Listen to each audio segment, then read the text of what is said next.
আস্তে, যেহেতু আজকে আজটা হ্যান্স, মাঝে মধ্যে তোমরা একটু রেস্ট নিও বাবা।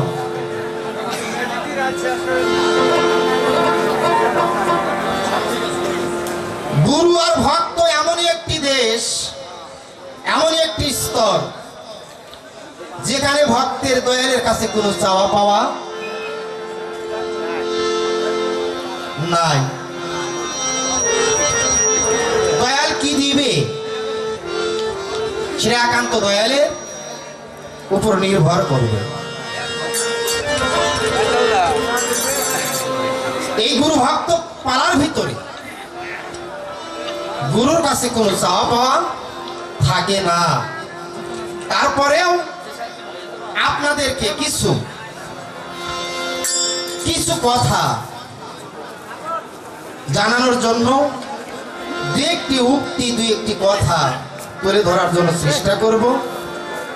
প্রথম সাধক, যিনি আমাদের উত্তরবঙ্গের একজন সাধক ব্যক্তি ছিলেন, শিল্পী, আপনারা অনেকেই তারে চিনছেন, চেনেন, তার গান শুনেছেন।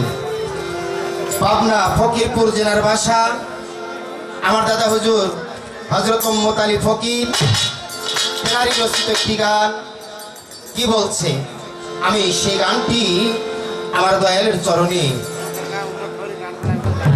উপহার দিব, নিবেদন। গানটার মধ্যে সাধক কি বলেছে।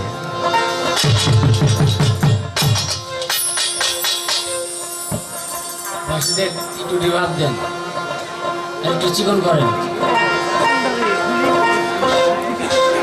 গুরু আর ভক্ত কোন উদ্দেশ্য প্রকাশ হয়, কে কোন রূপটি ধরে।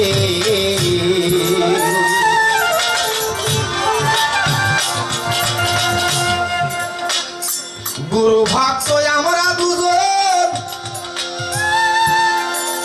ছিলাম যখন পূর্ব পারে,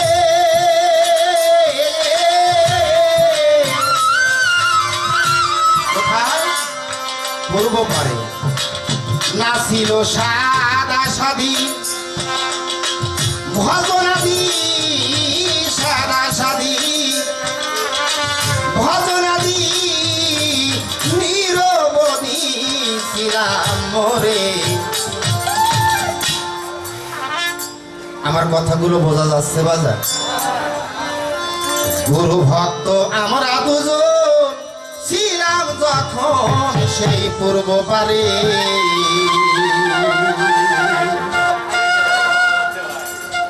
আসি জড় জগতে এসে একজন ভক্ত, আমার সংসার ভক্ত যারা রয়েছে,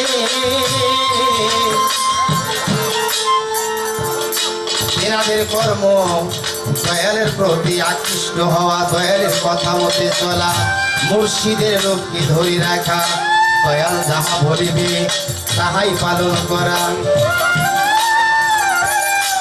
ইতিপূর্বে যখন ছিলাম ওই পূর্ব পারে, তখন কোন সাদা সাদি ছিল না, ভজনাদি ছিল না গো দয়াল।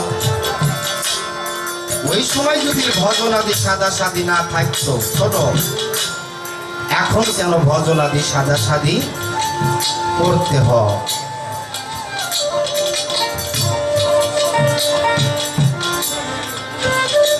পাবনা তফাজ্জল ফকিরকে তো অনেকেই দেখেছেন, তার গানও শুনেছেন। আসেন না বাজানের হাত তোলেন তো। উনি কিন্তু একজন বিজ্ঞ জ্ঞানী শিল্পী ছিলেন। উনি মাঝে মধ্যে, ছোটবেলায় শুনতাম, উনি মাঝে মধ্যে একটি কথা বলতেন, বাবা যান, গান বুঝতে হলে জানার গান করতে হবে। আমি মমিন সরকার আমার মতো যার ছোট লাডা তার মাথায় ধরবে না এই কথাগুলো। তাই আমার দয়ালের চরণে নিবেদন রেখে একটি ভক্তি দিয়ে আমি গানের দিকে যাব।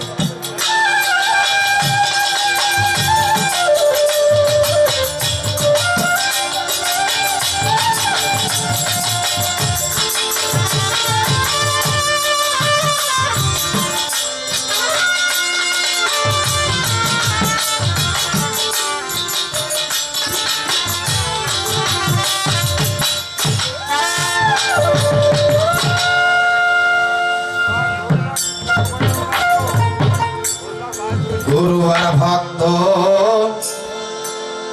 কে কার কোন উদ্দেশ্য প্রকাশ হয় কে কোন রূপ ধরে। প্রথমে আমার জানবার বাসনা দয়াল বেদবি মাফ করবেন। এই গুরু আর ভক্ত দুটি রূপ নিয়ে প্রকাশ হয়েছিলেন। এই প্রকাশ হওয়ার দুইজনের উদ্দেশ্য কি, কি কারণে দুইজন এই প্রকাশ হলেন?